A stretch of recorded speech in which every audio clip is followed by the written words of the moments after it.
at it closely. Talk to me about the native peoples that you've spent time with, because Yeah. coming over here, I've really enjoyed immersing myself in going to different places. I've taken a lot of big road trips, but I've not done anything like what you've done. I've gone from like New Orleans. It's so interesting. The French Quarter downtown. Yeah. Oh my God, I can get a beignet and spill it everywhere. I'm like, okay, come on, dude. Like, what have you learned from the native tribes and the descendants of them that you've spent time with? They're all different, but there's a thread that they're all different, but there's a similarity, as in you get in the native world, the stories get more interesting, the pace slows down.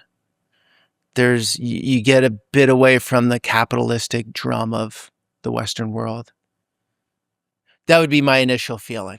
They're wonderful storytellers. They can almost put you like in the Siberian Yupik. I was with this woman, Adora. It's like she put me in a trance. She was like hypnotizing me with her stories. They have an ability to deliver a story, and they have a great sense of humor. And they all play hoops. Hoops is the basketball. That's what keeps them together. All the tribes play hoops. It's big rivalry. What's their relationship or story like with what America is and has become now? Because you could imagine there's maybe some ancestral resentment in there. Mm-hmm. Do you ever sense that? Is that something that comes through? Depends who you talk to. So the highest enrollment in the military per capita is Native American. No fucking way. Yeah. So you have true patriots, flags waving. You have some believe in traditional beliefs. Other very Christian. You have some that are pissed. The traditional beliefs be more like animal spirits type stuff? Exactly. Right. Cool. In getting really deep into their clans. They have different clans. There's clan culture. You have places like in Navajo Nation, you get into the Hogan, into the hut, and you got to walk clockwise in the hut. Never, ever go counterclockwise. It's going to bring so much bad to you. So if you drop your keys here, like for those listening, so to better fucking circumnavigate to my right, like don't just pick them up there, like circle the whole thing and pick them up. I find that stuff fascinating, but no, there's no consensus, I would say. So sometimes people will say, hey, they're not Indians, they're natives or Native Americans or indigenous or First Nations. You know what they say they are? The only consensus is there isn't one. Depends who you talk to. Some say, I'm Indian. Lakota medicine man in South Dakota said, I'm the Native American. Because he was way before it was called America, his family. I grew up in America. Before we continue, most people in their 30s are still training hard. Their protein is dialed in. They sleep better than they did in their 20s. Discipline is not the issue, but recovery feels somewhat different. Strength gain cells. Mitopure supported mitochondrial function. Best of all, there is a 30-day money-back guarantee. Timeline.com/modernwisdom and Modern Wisdom at checkout. Is there vestigial resentment? There's some. I mean, there's some that go back to the certain battles, like Wounded Knee. What was it? 300 and something died. I think it was Custer's army took out the Lakota. I believe it was. And that really affected the guy I was hanging out with. It was back in the 1800s. And then some people are like Vietnamese, as in they let it go really quickly. You go to Vietnam these days, you'd think they would hate all Americans. They don't. I was watching a war flick with a bunch of Vietnamese dude. American war flick. How crazy was that? Just really depends. And then economically, some tribes are really poor. I mean, the de facto is it's worse on the res, materially, economically, than off the res. Worse on the res? Yeah. Why? Just less jobs, remote areas, not as much industry.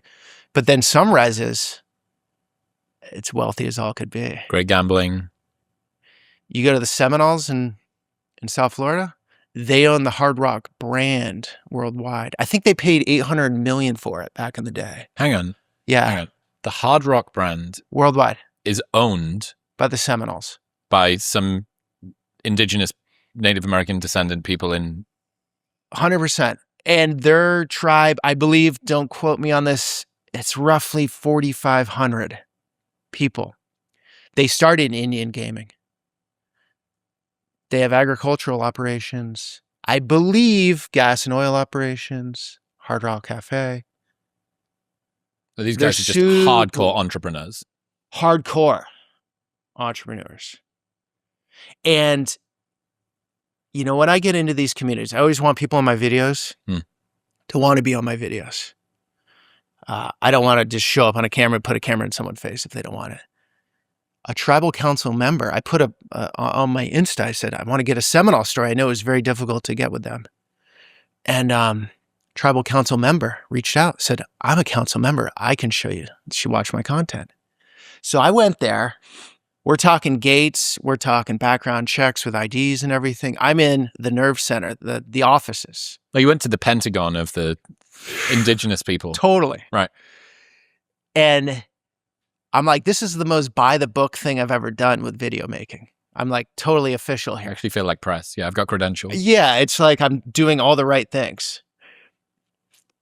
This woman takes me out. We show the tribe. We show the world. It was very much a North Korean tour, as in everything just showed the good for the most part.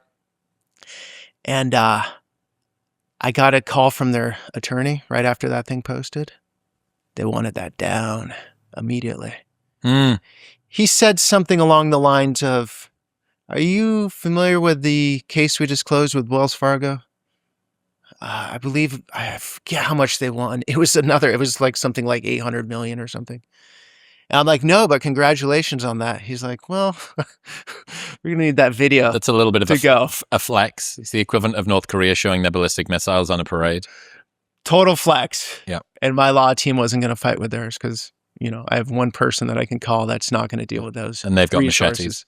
No, they've got tomahawks. They have billions of dollars. Yeah, and tomahawks. And those things. So what I'm saying is it's so widely varied. You can go to Pine Ridge. It's the poorest native res in the country where it looks poor and it looks rough. And then you have on the other end of the spectrum, the Seminoles, who are fantastic capitalists that figured out the game really well. And I believe, and I don't know exactly the number, but it's like 128,000 per kid every year. What? And so they all revenue that they're distributing? Yeah. So they come out of high school all millionaires. Now, I don't know I don't want to get myself in trouble on the exact number because it changes, hard information to get. But there's that end of the spectrum, and then there's the other end of the spectrum. So that's my point about America. The more you go deep, the more you go granular, it's complicated, and there's so much rad stuff here. You really don't know what's going on because you're busy in your own life. We all are, doing your own thing. And it gives a lifetime of discovery.